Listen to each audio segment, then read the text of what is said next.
अस्सलाम वालेकुम dear students, welcome to Punjab technical and science academy. Hydraulics and irrigation chapter number 2 liquids का एक chapter था, मायात का दबाव और प्रेशर। ठीक है, उसके ऊपर हम जो है न्यूमेरिकल्स कर रहे थे, तो इसके हमारे फर्स्ट न्यूमेरिकल्स हो गए थे।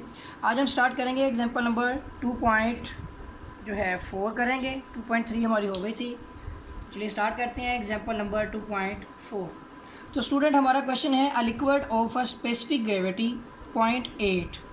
ठीक है, एक लिक्विड है हमारे पास S1, उसकी स्पेसिफिक ग्रेविटी है 0.8, इसका यूनिट नहीं होगा। ठीक है, इसके साथ ही है is the flowing under pressure through a pipeline, जो पाइपलाइन के अंदर से फ्लो कर रही है।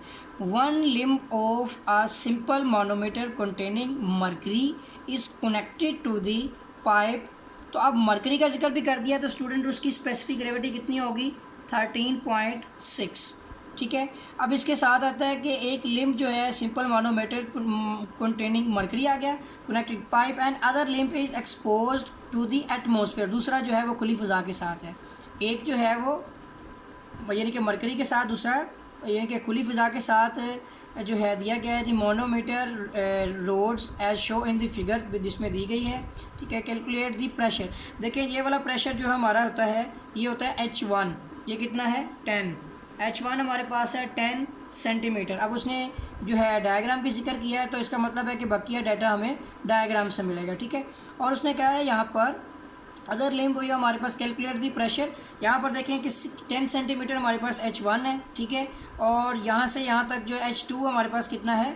16 सेंटीमीटर। ठीक है ना, H2 हमारे पास है 16 सेंटीमीटर। ठीक हो गया स्टूडेंट। और अब कैलकुलेट क्या करना है हमने? Calculate the pressure term centimetre of water. हमने प्रेशर को सेंटीमीटर में ही फाइंड करना है। जो हमारा H है, प्रेशर जो है स्टैटिक प्रेशर वो, और इसके अलावा हमने ऑयल का जो स्टैटिक प्रेशर है वो भी फाइंड करना है सेंटीमीटर के अंदर। तो H2 जो है H नोड होता है ऑयल, ऑयल को H नोड कह दिया। और प्रेशर ऑफ पाइप भी हमने फाइंड करना है P। ठीक है, तो हमने इसमें प्रेशर भी फाइंड आउट करना है। तो चलिए स्टूडेंट स्टार्ट करते हैं इस न्यूमेरिकल को।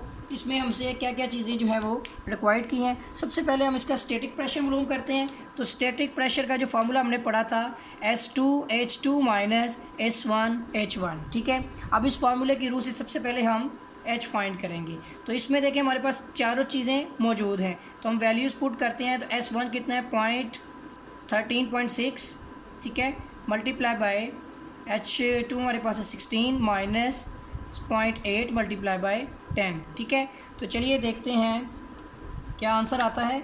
13.6 मल्टीप्लाई बाय 16, तो ये वैल्यू बनती है हमारी यहाँ पर 217.6 माइनस। ठीक है, और ये हो जाएगा यहाँ पर 8। ठीक है, करके देखते हैं। 0.8 मल्टीप्लाई बाय 10, तो ये हो जाएगा 8। ठीक है, अब 217.6 माइनस 8, तो ये हमारे पास आंसर आता है इसका 209.6 सेंटीमीटर। ठीक है स्टूडेंट्स, हमारा जो है स्टैटिक आ गया। इसके अंदर हेड तो देखें कितना है? 209.6 आ रहा है। तो ये देखें ठीक हो गया, ये पानी का आ गया हमारे पास। अब हमने ऑयल का फाइंड आउट करना है।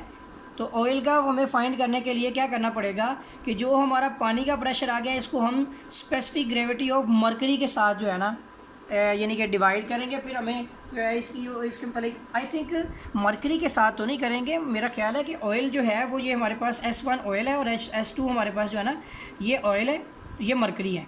तो अगर हमने ऑयल का यानी कि स्टैटिक प्रेशर मालूम करना है, तो हमें उस स्टैटिक प्रेशर को स्पेसिफिक ग्रेविटी ऑफ ऑयल के साथ करनी पड़ेगी ना हमें। तो ये आ जाएगी 209.6 डिवाइड बाय 0.8। ठीक है, तो आप इसको 0.8 पर डिवाइड कर देते हैं। तो ये 262 जो है ना, ये नीचे लिख लेते हैं। 262 जो है सेंटीमीटर में ये हमारा स्टैटिक प्रेशर आ गया है यहाँ पर ऑयल का। अब स्टूडेंट हमने फाइंड करना है प्रेशर। तो प्रेशर का फॉर्मूला जो है वो आपने लास्ट लेक्चर में भी पढ़ा था। इसको कलर में कर लेते हैं। मैंने आपको बताया था कि प्रेशर इज इक्वल टू होता है हमारा specific weight into H head. ठीक है ना, तो अब यहाँ पर जो हमारा यानी कि हेड है वो हमारे पास है। यहाँ पर वैल्यू पुट करते हैं, सिर्फ जस्ट हमने वैल्यू पुट करनी है। लेकिन स्पेसिफिक वेट जो होता है ना हमारे पास, ये होता है 1। कितना होता है? 1। यहाँ पे लिखते हैं, मैं एक जगह पे आपको बता देता हूँ कि स्पेसिफिक वेट ऑफ वाटर जो होता है ये हमारे पास होता है 1। ठीक है। यहाँ हमारे पास 1 आ जाएगा, सेंटीमीटर में जो यूनिट है हमारे पास। तो चलिए इसमें वैल्यू पुट कर देते हैं। ये आ जाएगा 1 मल्टीप्लाई बाय जो हमारी एच की वैल्यू है ना, जो हमने अभी पीछे हेड फाइंड किया है, वो है 209.6, ठीक है, और सेंटीमीटर में आ गया। अब हमने देखना है प्रेशर का यूनिट क्या दिया गया है। हमें प्रेशर उसने फाइंड करने के लिए कहा है किलोग्राम पर सेंटीमीटर स्क्वायर में कहा है, ठीक है। तो ये हमारे पास होता है ग्राम पर सेंटीमीटर क्यूब में, ठीक है। तो अब यहाँ पर हमारे पास जो इसका यूनिट बनेगा ये ग्राम पर सेंटीमीटर में बन जाएगा ना। 209.6 ये आ जाएगा, सेंटीमीटर एक इससे कैंसिल हो गया, तो ये हो गया ग्राम पर सेंटीमीटर स्क्वायर। यानी हमें किलोग्राम में चाहिए है, तो ग्राम को किलोग्राम 209.6 मल्टीप्लाई पे हम कर देंगे इसको, सॉरी हमें डिवाइड करना है 1000 पे, हमने इसको केजी में करना है, किलोग्राम पर सेंटीमीटर स्क्वायर हो जाएगा, ठीक है। अब ये आ जाता है 0.2096, ठीक है, तो किलोग्राम पर सेंटीमीटर में कन्वर्ट हो जाएगा। ठीक हो गया स्टूडेंट्स। तो ये था हमारा एग्जाम्पल नंबर जो है 2.4। उम्मीद है कि आपको जो इस क्वेश्चन की समझ आई होगी। और अगर आपने मेरा चैनल सब्सक्राइब नहीं किया तो चैनल को सब्सक्राइब कर लें और बेल आइकन पर क्लिक कर लें ताकि आपको न्यू अपडेट्स मिलती रहे। तो मिलेंगे एक नए लेक्चर के साथ, तब तक के लिए इजाज़त दें। अल्लाह हाफिज़।